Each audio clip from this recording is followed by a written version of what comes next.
मरने के बाद स्वर्ग के द्वार पर 4 व्यक्ति खड़े थे। इन 4 व्यक्तियों में पहला राजा था, दूसरा एक बिजनेसमैन था, तीसरा पंडित था और चौथा एक आम आदमी मजदूर था। किसी को भी यह पता नहीं था कि कौन स्वर्ग के अंदर प्रवेश कर पाएगा और कौन वहीं से वापस लौटा दिया जाएगा। सब स्वर्ग का दरवाज़ा खुलने की राह देख रहे थे और आपस में बात कर रहे थे। जैसा कि राजा को मरने से पहले से ही आदत थी, उसने अपनी बात सबसे पहले बताई। राजा ने कहा, मैं बहुत प्रख्यात राजा हूँ। मैंने धरती पर अपना बहुत नाम कमाया है, इसलिए पूरी संभावना है कि मैं ही स्वर्ग में जाऊँगा। फिर व्यापारी ने अपनी बात सामने रखी। वह बोला, मैं धरती पर खूब धन कमाया और उस धन से मैंने सैकड़ों लोगों की मदद की, इसलिए मैं ही स्वर्ग का हकदार हूँ। अब बारी थी पंडित की, तो पंडित ने मुंह खोला और सबको यह कहा, चाहे तुम जो सोच लो, लेकिन यह बात तो तय है कि स्वर्ग के दरवाजे खुलेंगे तो मेरे लिए ही। सब जानते हैं कि पंडित दिन रात भगवान को याद करते हैं, इसलिए स्वाभाविक है कि स्वर्ग में पंडित का स्वागत किया जाए। जब सब ने अपना अपना पक्ष रख दिया तो सबकी नज़र उस मजदूर पर थी, जो चुपचाप अपनी नज़रें नीचे झुकाए बिना कुछ बोले वहीं पर खड़ा रहा। स्वर्ग का दरवाज़ा खुला और वहां पर एक देवदूत आकर खड़ा हो गया। देवदूत के हाथों में एक पुस्तक थी जिसमें इन सभी के कर्मों के बारे में लिखा हुआ था। देवदूत ने सबसे पहले राजा को अपने पास बुलाया और उसको पूछा, तुम बताओ, तुमने अपने जीवन में क्या क्या अच्छे कर्म किए हैं। मैं उन्हें इस पुस्तक में देखकर फैसला करूंगा कि तुम्हें अंदर आने देना है या नहीं। राजा ने कहा, मेरा राज्य जितना बड़ा था उतना ही संपत्ति था और मेरी राज्य के सभी लोग खुशहाल थे। सभी बड़े आनंद से रहते थे। मैंने उन्हें कभी भी किसी भी चीज़ की कमी नहीं होने दी। यही मेरे अच्छे कर्म हैं। देवदूत ने अपने पुस्तक में देखा और देखने के बाद राजा से कहा, तुम सच बोलते हो।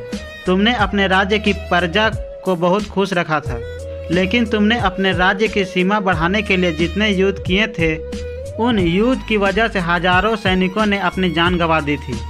उन हजारों सैनिकों के परिवार के दुख के कारण तुम बने थे, इसलिए तुम स्वर्ग में नहीं आ सकते। अब बारी थी व्यापारी की।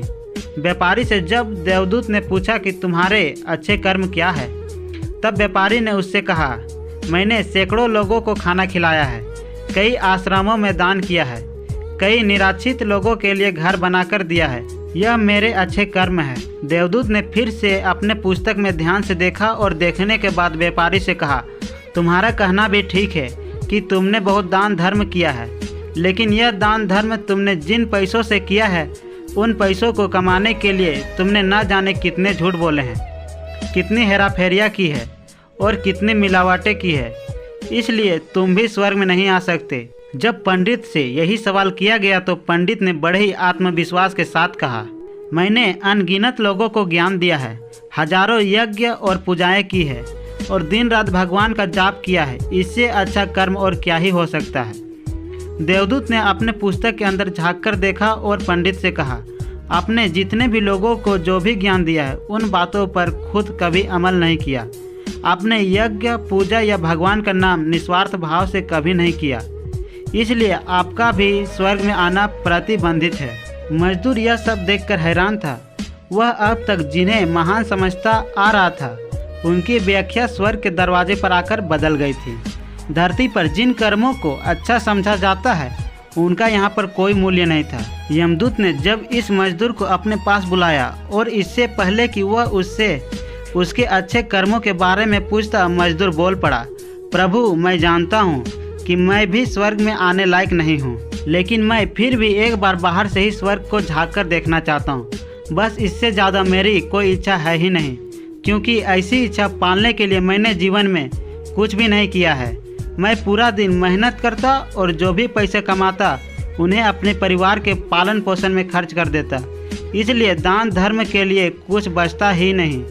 लोगों की भला मैं क्या सेवा करता, क्योंकि काम के बाद जो थोड़ा सा समय मिलता उसको अपने ही बूढ़े माँ बाप की सेवा में बिता देता। और यह सब करने के बाद मैं कभी कभी मंदिर में चला जाता और भगवान ने जैसा भी मुझे दिया है उस जीवन के लिए धन्यवाद कहता। देवदूत ने अपने पुस्तक में बड़े ध्यान से देखा और थोड़ी देर देखते ही रहा। फिर उसने मजदूर से पूछा, कि तुम याद करके बताओ, तुमने कभी तो कोई अच्छा काम किया होगा। मजदूर ने थोड़ी देर सोचने के बाद बोला, हाँ मुझे थोड़ा थोड़ा याद है। एक बार मैं भूखा था और मैं खाना ही खाने बैठा था कि एक बहुत ही कमज़ोर कुत्ता जो ठीक से चल भी नहीं पा रहा था, वह मेरे पास आ गया और मेरे खाने को देखने लगा। तब मैंने अपनी रोटी उसे खिला दी थी और उस दिन मैं खुद भूखा सोया था। मजदूर की बात सुनने के बाद देवदूत मुस्कुराया और मजदूर को बड़े सम्मान से स्वर्ग के अंदर लेकर गया।